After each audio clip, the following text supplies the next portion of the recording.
Everybody, I'm Dean, I'm the dad. I'm Laura, I'm the mom. And I'm Krysta, and I'm the daughter. And together we are Family Plot. We're getting so good at that. So, where to begin? Well, I guess we start with some housekeeping, some basic stuffs. All the stuffs. Remember, next week is episode 50. And after that, in 2 weeks, will be our first year in podcasting. So we've got a pretty big opportunity here to include some listener stories. So just any listeners out there who have an interesting story to share, you know where to get us. Yes, you do. Also, it is possible, just talking about it with Dan B. Fierce, our famous fellow author, well, our friend and author. He's an author, not a fellow author. Not any of us here have published books that I'm aware of. Anyway, point is, I was talking to him earlier, it is very possible we will do a live show here in Missouri some point in the near future, so watch this space, as the saying goes. And I think it's highly important that we mention that this past weekend, we did a little recording that we wouldn't normally have done. We were guests on something called the Bungalow Chat Show. We had a great time talking to the one and only Mr. Cole Rambo. It was a very enjoyable conversation, so... And Krysta took over that conversation. Like, over half the talking time was Krysta just going on and on and on about her views about the world and being nice to people. And I don't know where she learned this, being my daughter, but I'm so proud of her. Well, we know you do like to do the talking. It was very nice of you to let her kind of... I kind of have this... blah, blah, blah, blah, blah. Kind of have this thing about being the center of attention. Yep, you do. It's just... Anyway, he will let us know as soon as he's ready to post it so we can let you know. But hey, you know, if you're listening to this and you need something else to listen to, check out his Bungalow Chat Show. He's a musician out of Modesto. So, and he knows quite a few of our friends from out there, like Mida Goodwin and Chris Ricci. If he doesn't know them personally, he at least knows them by name. Right. And so... And well, I mean, that's his good fortune, at least where, you know, Mida's concerned. Yes. And anyway, it was a fun time. We had a lot of fun being part of it. Cole, thanks again if you're listening. And so just be aware and keep your eyes out. That's our basic stuff before we get into the episode. Now, this week's episode, as I said last week, is... You also need to thank Paige for the gift that she sent to us. Oh, so, my brain, I swear. I didn't write that down. That's the problem. I didn't write it down. Yes, Paige sent us a bunch of stuffs, magnets and stickers and stuff. So, if you like true crime, Reverie True Crime is the show for you. And she sent a little note to our Krysta, and it was touching and heartwarming, and even Krysta got a little tear right here. Okay.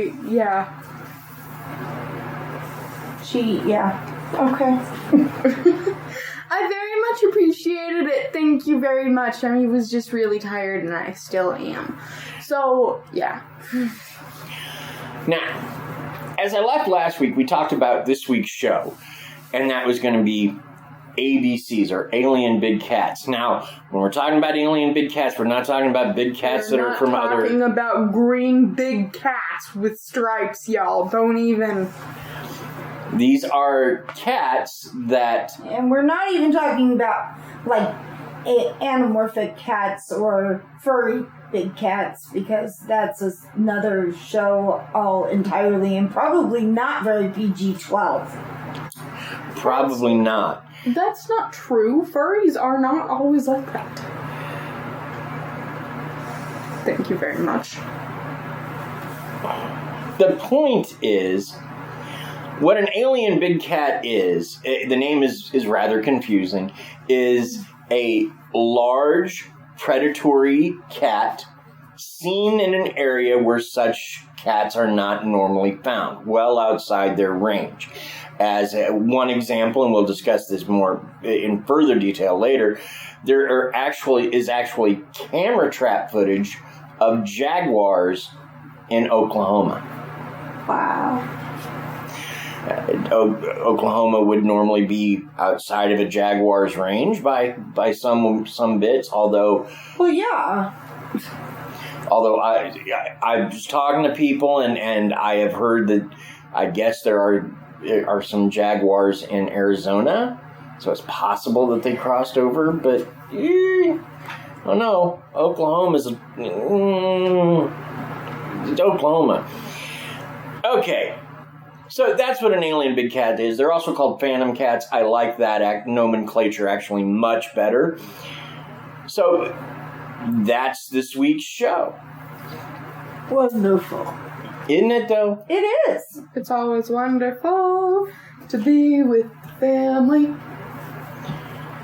Aw, that's very nice, Crystalline. Who sings that song? Me. Good. Then we can use it. Now, before we dig into this heavy topic, I believe Krysta has some weird facts that'll help us break on through to the other side. Okay, and then you have to go and mess it all up. Here she's singing new material and you're borrowing lyrics. Jim Morrison's dead. He can't sue. Nobody. No. Crystalline, what's your facts? Okay.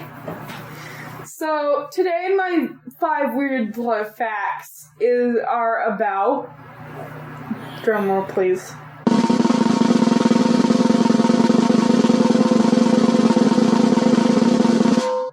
Krysta.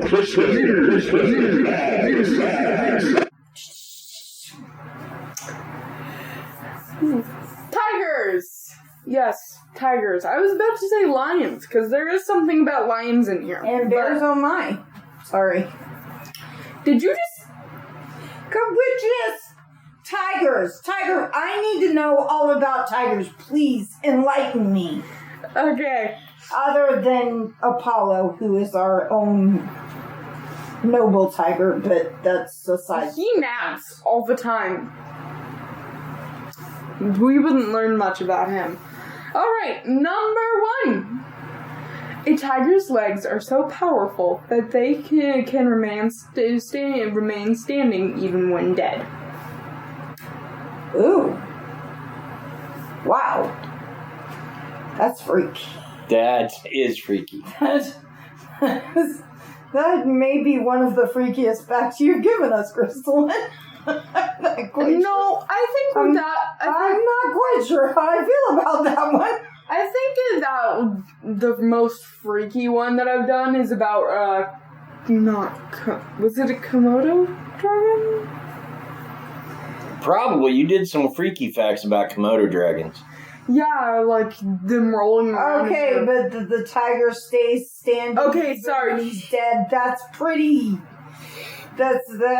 freaky. Yeah. It's also a little grisly. They're the largest of all big cats, weighing up to 700 pounds. 700 pounds? Mm-hmm. That's a lot of meow mix. Yeah. Oh. That's a lot of yow mix, Bob. Or as Alyssa likes to say, olives. See, there's this cat breed called 9 Lives, and Alyssa likes to call it olives. This is my older sister. Because it's kind of cursive, and she looked at it and thought the 9 was a O. Anyway. I thought so too, actually. Until you told me, and I was like, My children, they're... I'm just gonna pretend like I didn't know that, and I'm gonna say Alyssa's weird. Okay.